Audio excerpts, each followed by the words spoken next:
And our conversation this morning with Cody Cassidy is brought to you by Marcus and Mack, a law firm representing injured people. And Cody joins us on the line. He is the author of a great book. It's called Who Ate the First Oyster?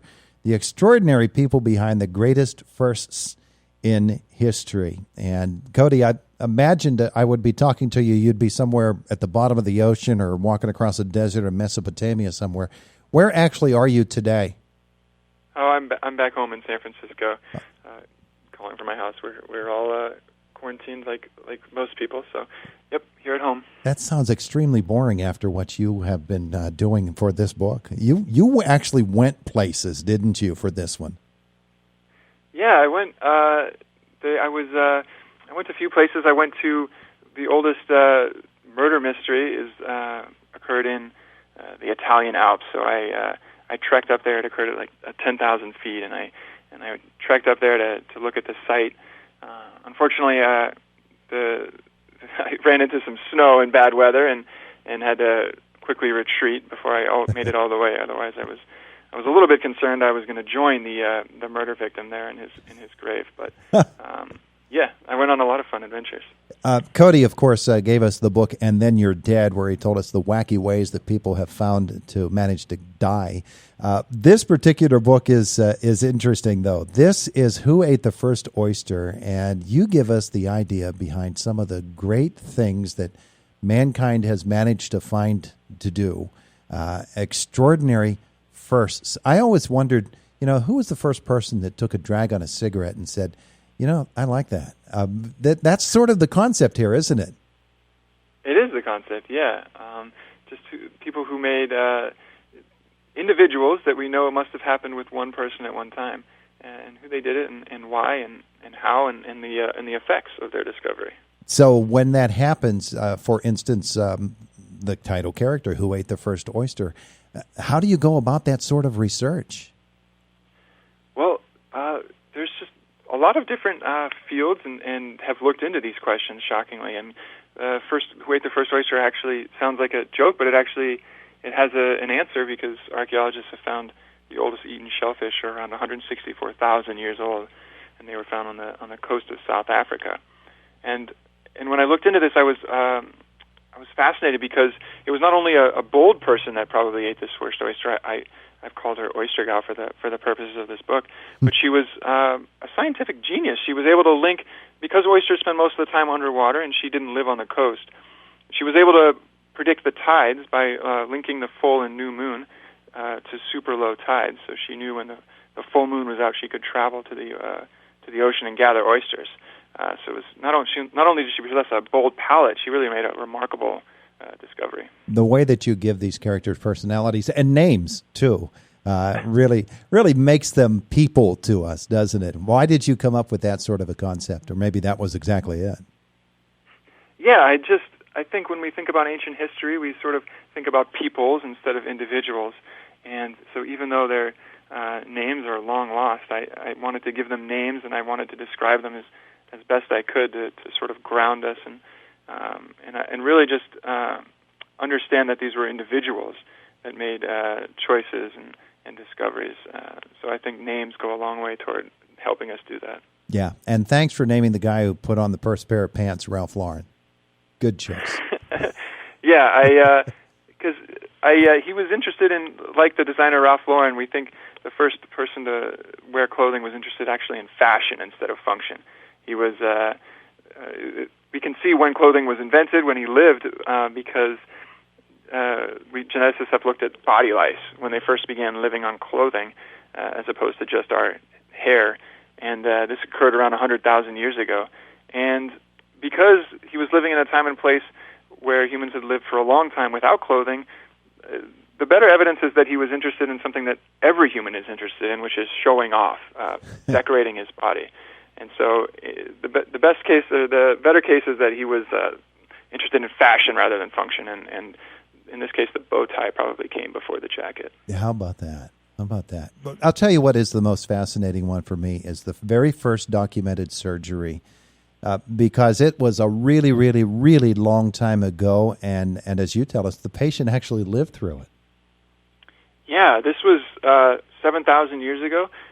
there's a skull in eastern France that has 2 holes burrowed in it, which is they at first thought, of course, it was an injury of war, but the holes show healing, and it's which means the patient lived. It was actually a procedure called a trepanation, which is performed modernly, actually, too. It's called a craniotomy. So not only is it a radical procedure, these are some of the first farmers in Europe, but it was probably helped the patient. These craniotomies are performed when there's a skull injury and you need to let the skull bleed so that the pressure doesn't build. So we think this surgeon, I named him Dr. Zero, was actually helping his patient when he carved into his skull.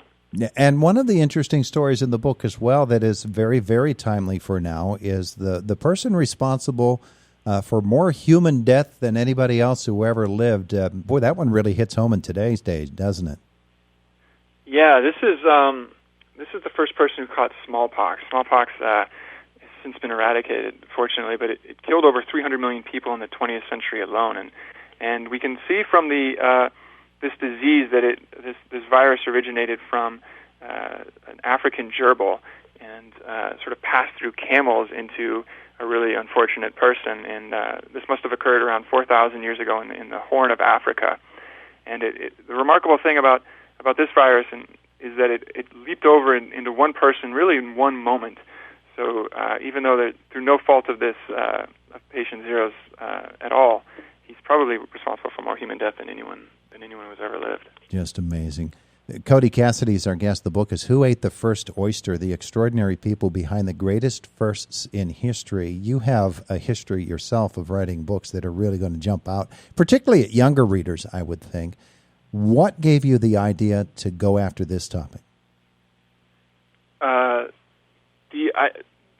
So the first oysters or the first oysters. Yeah, the first oysters. Yeah, I was really interested in discovering firsts, but it was I wanted to do a book that wasn't based on Wikipedia. That had answers that were involved a lot of science and a lot of different fields and prehistory. It does that, and it's sort of like I felt like a prosecutor building a case. You know, there's evidence, but none of it is definitive, and you sort of have to piece it together and present it from lots of different areas of science. I just found that fascinating. It is, and it turns out to be very fascinating. For instance, who drank the first beer? Who told the first joke? It wasn't Henny Youngman, after all. But coming upon these topics, I would guess that it took you a few years, maybe, to build up to have enough to make this book the way that you did. Yeah, it took over 3 years. There's a lot of different research, of course, and there's a lot of roads that I would go down and realize I was on the wrong one, and a lot of different papers and pieces of evidence that I had to gather from different sources. And of course, I had to speak with a lot of different experts because really the questions I was asking was oftentimes pushing them into areas which they hadn't written about, or I had to force them to speculate. And so it really did take a long time to gather all of it. One of the other interesting aspects of the book is, to me anyway, a lot of these are innovations or inventions that were intentional, but there are some that were just accidents. Oh, yeah. I think there are some unique... The bow and arrow, for example, is a really unique weapon. It doesn't have any parallels in nature. So we probably arrived at, like we do on most inventions that are unique, and that is by accident. And the oldest bow and arrow points are 64,000 years old. They were found in a cave in South Africa. But it probably didn't begin as a sophisticated weapon. That's usually not how these new inventions work. It was probably just someone playing with sticks and strings and beads. I've called them Archie, and they were probably just tied the string to the two ends and were sort of enjoying playing with the twigs and launching them. And so, in other words, it was probably a toy. They were probably having fun with a toy, and this seems unusual, but it was actually common for weapons to begin as toys. It happened with the boomerang and gunpowder and rockets. So I think really the first person to use one of the best, most lethal weapon systems we've ever developed was probably a child.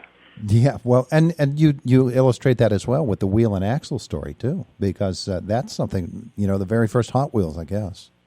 Yeah, the oldest wheels were probably quite small. We would now call this a prototype, but then it was probably just a toy. But really scaling the small toy wheels up to the full-size versions was quite an accomplishment, and it actually occurred relatively recently. It was so difficult, it was made 5,400 years ago, which is right after we began using metal tools. And that's probably the reason it took so long. The first wagons were 500 pounds, and they required precise cutting and fitting between the axles and the wheels to even work. So the scaling up the small ones to the full size really required a genius craftsman and really master engineer. Cody Cassidy is the author of Who Ate the First Oyster? The Extraordinary People Behind the Greatest Firsts in History. One of the good things about the book, too, Cody, is that you give us the opportunity to dive a little deeper on it and to find more information on it. Your sources and further reading section is pretty darn comprehensive. I loved many of the books in there. Some of them are, one of the first books I read was by Harvard archaeologist and professor called Richard Wrangham, and he wrote a whole book on when fire was probably first used, and he makes just remarkable insights based on the skeletons that fire had such a dramatic effect on our skeletons. It shaped how we looked, and so he was able to pinpoint when fire was made just by looking at our bones. It's really a fascinating book, and there's so many others like it. You have to be a lot of fun at a party. This book is a lot of fun. Cody, give us an idea. Where can we find more information? Where can we learn about the book? What are the resources out there for us? Yeah, it's on wherever books are sold now. It's on Amazon, but most bookstores are closed, but they have their websites are usually open, so you can still support the local businesses by buying from their website, and they usually can deliver it to you. Terrific stuff. Hey, thanks for being with us today. It's a lot of fun. All right, thanks for having me. Have a great day.